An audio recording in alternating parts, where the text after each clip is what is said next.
కర్నూలు ఈనాడు కార్యాలయంపై దాడి జరగడం తెలిసిందే. దీనిపై టీడీపీ జాతీయ ప్రధాన కార్యదర్శి నారా లోకేష్ స్పందించారు. సైకో జగన్ కాలకేయ సైన్యం మీడియా లక్ష్యంగా దాడులు చేస్తోందని అన్నారు. అనంతపురం జిల్లాలో ఆంధ్రజ్యోతి ఫోటోగ్రాఫర్ అంతం చేసేందుకు యత్నించారని మండిపడ్డారు. కర్నూలు ఈనాడు కార్యాలయంపైకి ఎమ్మెల్యే కాటసాని రౌడీ ముక్కల్ని వదిలారని ఆరోపించారు. ఈనాడు పత్రికా కార్యాలయంపై వైసీపీ దాడులు అటవిక పాలనకు పరాకాష్టాన్ని విమర్శించారు.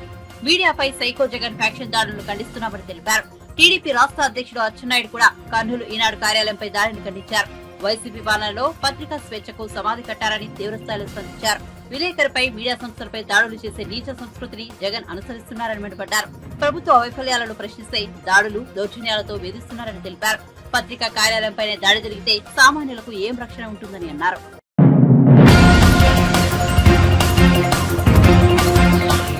ఆంధ్రప్రదేశ్ తెలుగు రైతు అధ్యక్షుడు మర్రెడ్డి శ్రీనివాసరెడ్డిపై హత్యాయత్నం జరిగింది. ప్రకాశం జిల్లా ఒంగోలులో ఆయనపై కత్తితో దాడి చేశారు. ఆర్థిక లావాదేవీలకు సంబంధించిన వివాదమే ఈ దాడికి కారణమని తెలుస్తోంది.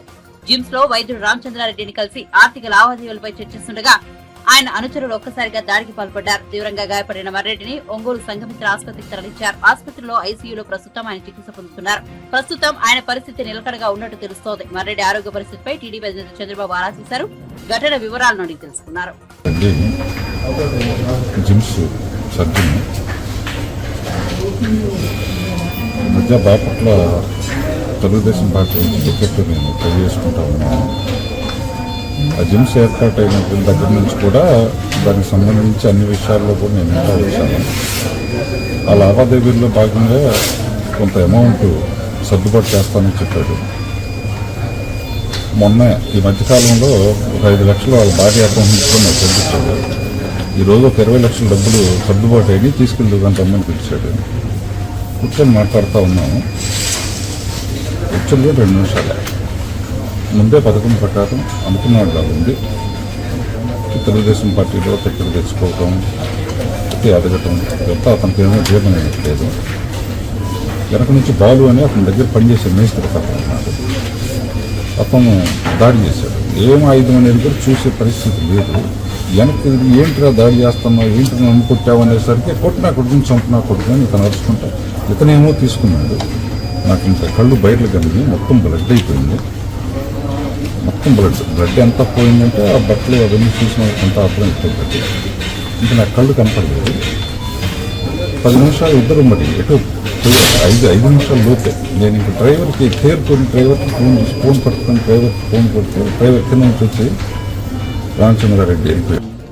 ఈరోజు అయితే 20 ఇస్తానన్నాడు. ఓకే, ఒక 20 లక్షలు వచ్చినాయి అని ట్రాన్స్ఫర్ కుదరదు, నువ్వే వచ్చి తీసుకెళ్ళి అన్నాడు.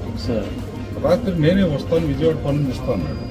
ఉదయం ఫోన్ చేస్తే నాకు కుదరట్లేదు, నువ్వే వచ్చి తీసుకెళ్ళి చెప్పి వీళ్ళిద్దరికి ఎప్పటి నుంచో పరిచయాలు ఉన్నాయి.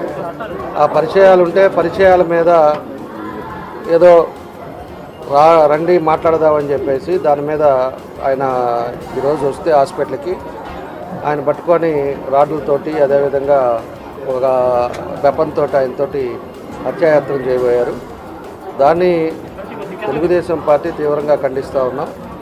ఎందుకంటే ఇది పొలిటికల్ కాకపోయినా కూడా వాళ్ళిద్దరికీ ముందు నుంచి సంబంధాలు ఉన్నా కూడా ఏదైనా ఈ రాష్ట్ర పరిపాలన విధానం ఏ విధంగా ఉందనేది కూడా మనం చూసుకోవాల్సిన విషయం. ఎప్పుడు ఒంగోలులో కూడా ఇలాంటి పరిస్థితులు లేవు. ఒంగోలులో ఇప్పుడు ఈ ఫ్యాక్షన్ ముఖ్యమంత్రి వచ్చిన తర్వాత అదేమంటే ఏదైనా దౌర్జన్యం చేయొచ్చు, ఏమైనా చేయొచ్చు అనే రీతిలో ఉన్నాడు. ఈరోజు ఆయన జస్ట్ రాడ్ మిస్ అయింది కాబట్టి ఒక సైడ్ తగిలింది కాబట్టి ఇంకో సైడ్లో బ్రెయిన్ సైడ్ తగలలేదు కాబట్టి ఆయన సేవ్ అయ్యాడు. కాబట్టి దీన్ని ఎస్పీ గారు కూడా దీన్ని సీరియస్గా తీసుకోవాలి. ఇలాంటి పరిస్థితులు ఇక్కడికి రాకూడదు. అందులో ఎలక్షన్ టైంలో ఇలాంటి టైంలో ఆ విధంగా చేయటం కూడా చాలా దుర్మార్గం అని చెప్పి కూడా మేము తెలియజేస్తూ ఉన్నాం.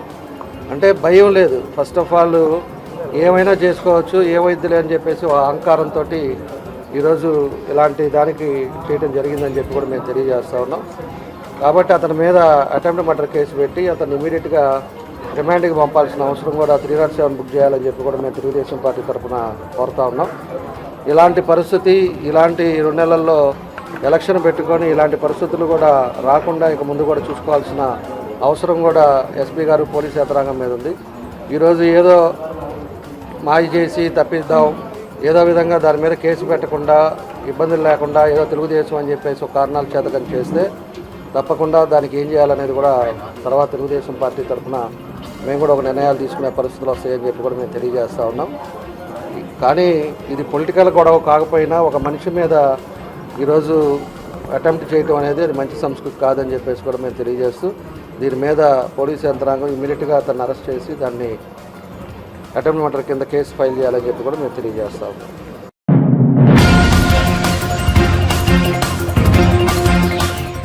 ఈసారి ఎన్నికల్లో రాజమండ్రి రూరల్ నుంచి జనసేన పోటీ చేస్తుందని పవన్ కళ్యాణ్ తనతో చెప్పారంటూ ఆ పార్టీ నేత కందుల దుర్గేష్ చేసిన వ్యాఖ్యలు రాజకీయ కలకలం రేపాయి. దీనికి సంబంధించిన వీడియో సోషల్ మీడియాలో వైరల్ అవుతోంది. ఈ నేపథ్యంలో Rajahmundry rural sitting MLA TDP senior నేత గోరంట్ల బుచ్చయ్య చౌదరి చేసిన వ్యాఖ్యలు అత్యంత ప్రాధాన్యత సంతరించుకున్నాయి. రాజమండ్రి రూరల్ టీడీపీ కార్యకర్తలకు, అభిమానులకు, శ్రేయోభిలాషులకు మనవి. టీవీ ఛానళ్లలో, వాట్సాప్ మెసేజ్లలో వస్తున్న వార్తలు ఊహాజనితం. అవి నమ్మి భావోద్వేగాలకు గురి కావద్దు. చంద్రబాబు ఆదేశాల మేరకు ఖచ్చితంగా నేను పోటీలో ఉంటాను. దీంట్లో ఎలాంటి అనుమానాలకు తావులేదు. దీనిపై త్వరలోనే చంద్రబాబు ప్రకటన చేస్తారంటూ గోరంట్ల బుచ్చయ్య చౌదరి ట్వీట్ చేశారు.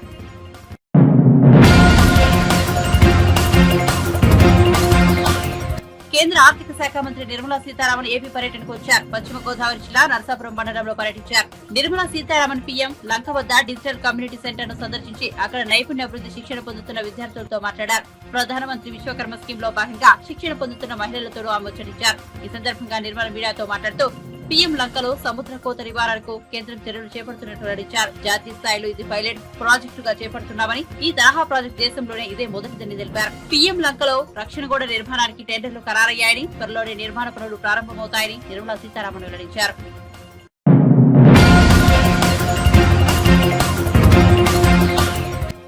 ఐఐటి హైదరాబాద్ లో జరిగిన ఒక కార్యక్రమానికి ముఖ్య అతిథిగా గవర్నర్ తమిళిసై సౌందరరాజన్ వర్చువల్ గా హాజరయ్యారు. ఈ సందర్భంగా ఆమె ఆసక్తికర వ్యాఖ్యలు చేశారు. నేను తెలంగాణ గవర్నర్ గా వచ్చినప్పుడు ఎలా పనిచేస్తానోనని, అసలు పనిచేస్తానో లేదో అని కొందరు అనుమానం వ్యక్తం చేశారని తెలిపారు. నేను గైనకాలజిస్ట్ ని. బిడ్డను తల్లి ఎలా చూసుకోవాలో నాకు తెలుసు అని స్పష్టం చేశారు. నాకు తెలంగాణతో పాటు పుదుచ్చేరి బాధ్యతలు కూడా అప్పగించారు. కౌలు పిల్లలు పుడితే ఎలా చూసుకోవాలో కూడా డాక్టర్ గా నాకు తెలుసని గవర్నర్ తమిళిసై పేర్కొన్నారు. డాక్టర్ తమిళిసై సౌందరరాజన్ ప్రస్తుతం తెలంగాణకు గవర్నర్ గా, పుదుచ్చేరికి lieutenant. And I particularly came here to visit that, and we got for Puducherry also. So most of the lives saved because of the IIT Hyderabad, because of the ventilators. As a doctor, I can laud that invention. So many things, because I am from that same profession, I can narrate that, and so many things are done. So the children are very fortunate, as said by the ambassador of Japan to India. So whoever may visit this campus, they will love to study in this campus. At the same time, the students should think your parents have given you such opportunity by sacrificing their life. The teachers are teaching you with all their expertency. So we have to be not only ordinary students, we have to be extraordinary students. Because so many opportunities were not given to the students before. Now when the country, when the institution gives you more opportunities, you have to grab the opportunities and you have to exemplify in your academic activities. So I'm really very happy to be here, even though it is delayed. You all should be very hungry, including we, because I have to, Mizoram people and the Arunachalam people are waiting at Rajbhavan, Rajanivas, Puducherry. Actually, I was about to go to Puducherry. Morning, I celebrated the Arunachalam and Mizoram Day. That also I have to take. Our Honorable Prime Minister had a unique idea, because the different state people are contributing to the development of other states. So each and every state formation day is celebrated in the Darbar Hall of Rajbhavan. So today we called all the Mizoram friends and the Arunachal Pradesh friends. I was very much surprised, so many IAS officers, IPS officers from Mizoram and Arunachal Pradesh are working for the development of this state. So we called them and we had a celebration with them. Then I was about to move to Puducherry by catching the 10:40 flight, which directly goes to Puducherry. So again, this lunch period, I have to celebrate with the Arunachalam and Mizoram friends of Puducherry. But because of this program, I cancelled that and I directly landed here. And from here, through online, I am addressing them. So really, as it is said, whenever there is a call from IIT Hyderabad, I won't deny, because this is my campus. As I said, it's my country, it is my campus. Really, I appreciate as I said, you're all, even whether it is Mohan Reddy Garu, whether it is Murthy Garu, they enjoy.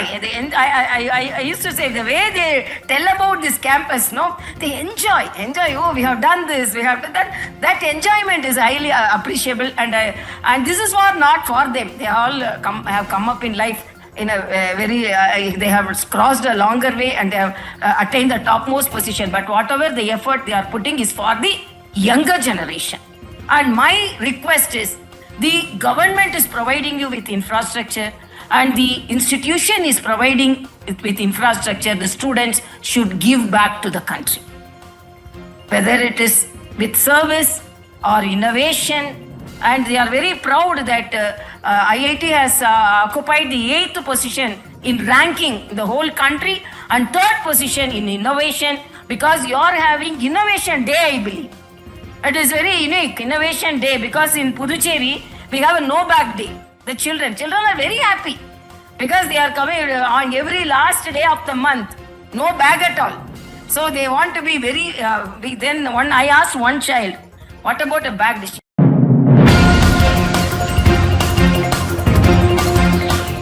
TDP అధినేత చంద్రబాబుపై మంత్రి పెద్దిరెడ్డి రామచంద్రారెడ్డి మరోసారి విమర్శలు గుప్పించారు. సొంత నియోజకవర్గం కుప్పంకే ఏమీ చేయని చంద్రబాబు జిల్లాకు ఏం చేసి ఉంటారని ఎద్దేవా చేశారు. 14 ఏళ్లు సీఎంగా ఉండి కూడా సొంత నియోజకవర్గానికి నీరు అందించలేకపోయారని విమర్శించారు. చంద్రబాబు ఎలాంటి అభివృద్ధి చేయలేదనే విషయం కుప్పం ప్రజలకు కూడా తెలుసని అన్నారు. కుప్పంకు నీరు అందించాలనే ఆకాంక్షతో ముఖ్యమంత్రి జగన్ పనిచేశారని పెద్దిరెడ్డి కొనియాడారు. ఇప్పటికే హంద్రినీవా జలాలు కుప్పం నియోజకవర్గంలోకి వచ్చాయని, వచ్చే ఏడాది కుప్పం ప్రజలకు పుష్కలంగా నీరు అందుతుందని చెప్పారు. అన్నా క్యాంటీన్ అని చెప్పి 10 మందికి ట్రాక్టర్లు తీసుకొచ్చిన భోజనం పెడుతున్నారని, ఇలాంటి క్యాంటీన్లు ఉన్నా ఒకటే లేకున్నా ఒకటేనని ఎద్దేవా చేశారు. తాము రాజన్న క్యాంటీన్ పేరుతో ఎంతమంది వచ్చినా భోజనం అందిస్తున్నామని చెప్పారు. సీఎం జగన్ కుప్పంలో పర్యటించబోతున్నారు. ఈ నేపథ్యంలో ఏర్పాట్లను పెద్దిరెడ్డి పరిశీలించారు. ఈ సందర్భంగా ఆయన మాట్లాడుతూ ఈ వ్యాఖ్యలు చేశారు.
ఏపీలో ఇటీవల ఆడదామాంధ్ర క్రీడా పోటీలు నిర్వహించగా సీఎం జగన్, మంత్రి రోజా పలు సందర్భాల్లో క్రికెట్ ఆడారు. రోజా కబడ్డీ కూడా ఆడారు. దీనిపై నర్సీపట్నం శంకరరావు సభలో టీడీపీ నేత అయ్యన్న పాత్రుడు వ్యంగ్యాస్త్రాలు సంధించారు. అరే తెలుగుదేశం పార్టీ వచ్చి పొట్టిగా పెట్టాం, ఇంటి వద్దనే పశువులకి అన్ని ఆరోగ్య అన్ని అందించే వాళ్ళని గోపాల మిత్రులు సంకరజాతి పశువులు జరిగేది ఎన్నో లాభాలు ఉండేవి సార్. దాన్ని కూడా నిర్లక్ష్యం చేసి పశు వైద్యం గ్రామీణ ప్రాంతాలకు వెళ్లకుండా చేస్తారు సార్. వాళ్ళందరూ మొన్న నన్ను కలిసి ఈ రికమెండేషన్ మీకు ఇవ్వాలని వచ్చారు సార్. కానీ మీకు టైం లేదు కాబట్టి వారు ఇచ్చిన రికమెండేషన్ నా ద్వారా మీకు ఇస్తున్నాను సార్. సార్ టైం లేదు, ఇంకా మాట్లాడాలని ఉంది కానీ టైం లేదు. ఈవేళ ఎన్ని కొన్ని విషయాలు మీరు దృష్టిలో పెట్టారు సార్ ఈవేళ. అలాగే నర్సీపట్నం మున్సిపాలిటీ ఇప్పుడు నుంచి పురాతన నుంచి ఉన్నటువంటి అల్లూరి సీతారామరాజు గారిని అడయాడిన ప్రాంతం మీరు ప్రత్యేకమైనటువంటి దృష్టి పెట్టి రాబోయే ప్రభుత్వం మందే సార్. ఎవడ కూడా ఆపలేడు. ఇది తథ్యం. వదలరా. కొంతమంది వాలంటీర్ల ద్వారా ఏదో బెదిరిస్తున్నారని తెలిసింది. బెదిరవలసిన పని లేదు. నా మీద 17 కేసులు పెట్టాడు. ఏం పీకాడండి? ఏం పీకాడు? మాట్లాడితే కేసు పెడతాడా? ఎవడెవరు నా మీద కేసు పెట్టడానికి? నువ్వు ఎన్ని తప్పులు చేస్తే ఆ తప్పులు తప్పు అని చెప్తాను. భయపడే ప్రసక్తి లేదు. మాకు రాజకీయ జీవితాన్ని ఇచ్చింది నందమూరి తారక రామారావు. ఈ నరాలు రామారావు గారి తాలూకు పౌసు నిండుంది. మాకు భయం పడే ప్రసక్తి లేదు. మీ అందరికీ మనం చేస్తాను. నేను బ్రతికుండగా మీ మీద ఏగవాళ్ళు నేను ఒప్పుకోను. ఎవడైనా నాయకులు మిమ్మల్ని బెదిరించినా, మొన్న ఎవడో అంటున్నాడా వీరి గారి కాంగ్రెస్ వైసీపీ పార్టీ ఓటైపోతే మీ తాలూకు పథకాలు పోతాయని ఎవరాళ్ళు ఇచ్చిందని పథకాలు నా కొడకల్లారా రేపు ఇంటికి జైలుకి పోతారా మీరు? మేమిస్తారా పథకాలు అని చెప్పి ధైర్యంగా చెప్పండి. మీ అండగా నేనుంటాను, మీకు తోడుగా నేనుంటాను, నా తోడుగా లోకేష్ గారు ఉంటారు. ఏం కావాలి మనకి? అంచేత మీరందరూ కలిసి జవాబు ఎన్నికల్లో మన కోసం కాదు, మన భవిష్యత్తు కోసం కాదు, మా భవిష్యత్తు కోసం కాదు, ఈ రాష్ట్ర భవిష్యత్తు కోసం, మన పిల్లల భవిష్యత్తు కోసం మీరందరూ కూడా కష్టపడి తెలుగుదేశం పార్టీకి ఓటేయాలని చెప్పి మీ అందరినీ కూడా మనస్ఫూర్తిగా ప్రార్థిస్తున్నానండి. ఏమమ్మా మనకు డబ్బులు ఇవ్వడానికి ఆడితే డబ్బులు లేవట. మనం ఆడుకుందో రా అంటాడు. ఆడుకుందో రా చూసారా పోస్టులో? ఆడుకుందో రా అంటాడు. రోజు ఒక బ్యాటు, ఈడొక బ్యాటు తెగాడేస్తున్నారండి. మనం చూశారు కబడ్డీ ఆడుతుంది రోజా. టీవీలో చూశాను. ఎవరమ్మా అని చూశాను. రోజా ఎలాగాడుతుంది సార్? బలిసిన అడుగు పంది కబడ్డీ ఆడతాకూడదు. బలిసిన అడుగు పంది కబడ్డీ ఆడినట్టుంది. ఏంటి నాకు అర్థం కాదు. దానికోసం 800 కోట్లు ఖర్చట. 800 కోట్లు ఖర్చట. మనకి ఇవ్వడానికి డబ్బుల్లో, కరెంటు బిల్లు కట్టడానికి డబ్బుల్లో వీడికి మాత్రం 800 కోట్లు బ్యాట్ ఆడతాడట. చూసారు సిద్ధం, చూసారు పోస్ట్లో రోడ్లు పెట్టాడు. జైలుకి సిద్ధం. మంచి మాట చెప్పాడు, కరెక్ట్ అయిపోయాడండి. నేను జైలుకి పోవడానికి సిద్ధం అంటున్నాడు. సిద్ధం అంటే అది మీరు ఏదో అనుకుంటున్నారు. సిద్ధం అంటే మీరు ఏదో అనుకుంటున్నారు. నేను జైలుకి పోవడానికి సిద్ధం అంటున్నాడు. అది ప్రచారం చేసుకోవడానికి 100 కోట్లు ఖర్చు పెట్టండి. 100 కోట్లు. నా కొడుకు 6 కిలోమీటర్లు వెళ్ళాలంటే హెలికాప్టర్ కావాలి. జనాల్లో వెళ్ళలేడు. ఇటువంటి సైకో గారిని, రాక్షసి నా కొడుకుల్ని రాజకీయ సమాధి చేయాలని చెప్పి మరొకసారి మీ అందరి మనస్ఫూర్తిగా కోరుకుంటూ, మరి ఈవేళ ఎంతో ఎండగా చూశాను నేను.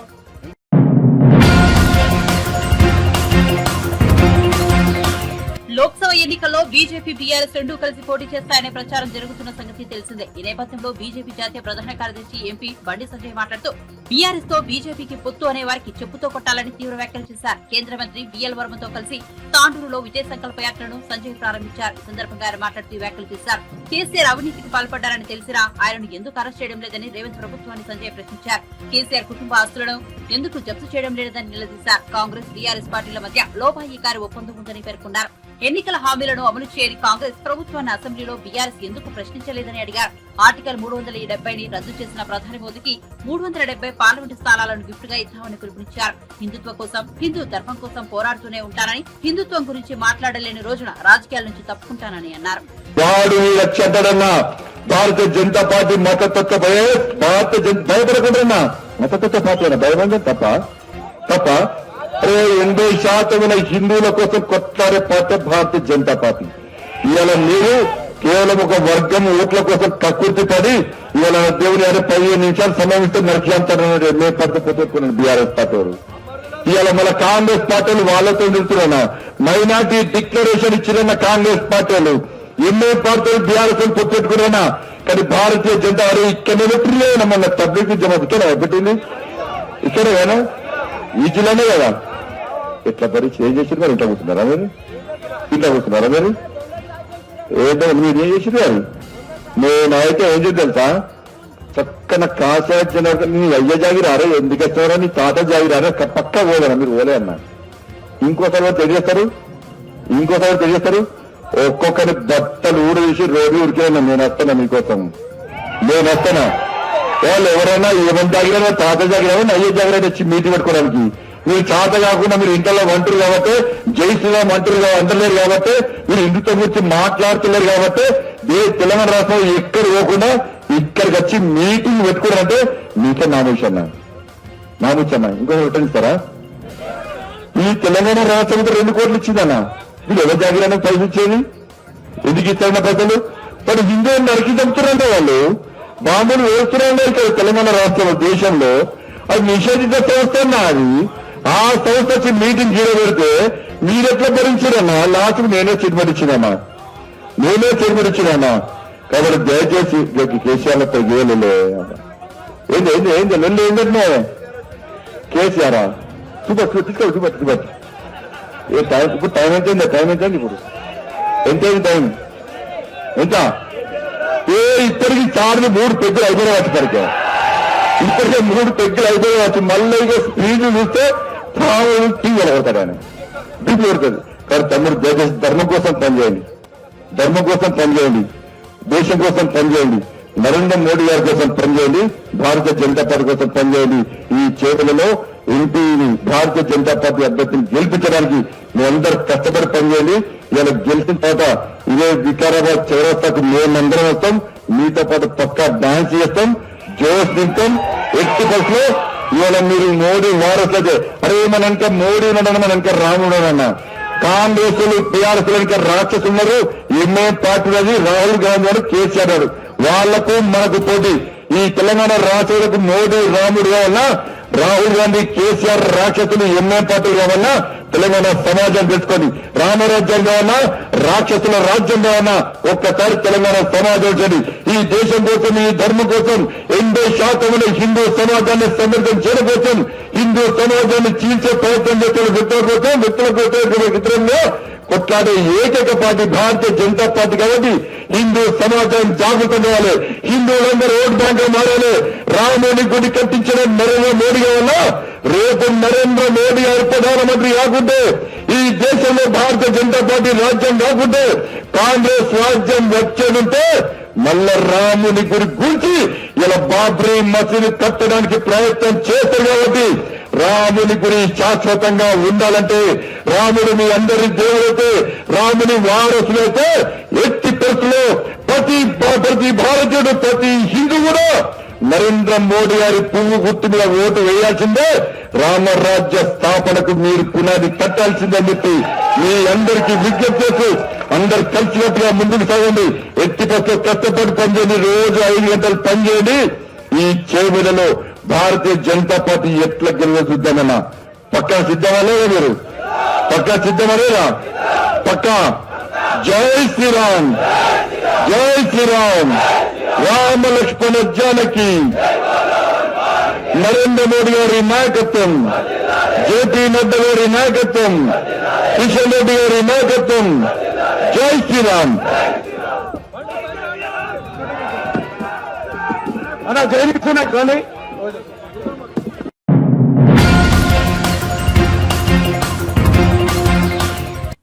భీష్మ భీష్మ ఏకాదశి సందర్భంగా కాకినాడ జిల్లా అన్నవరం సత్యనారాయణ స్వామి దర్శనానికి భక్తులు పోటెత్తారు. వ్రత మండపాలు, క్యూ లైన్లు భక్తులతో కిక్కిరిసిపోయాయి.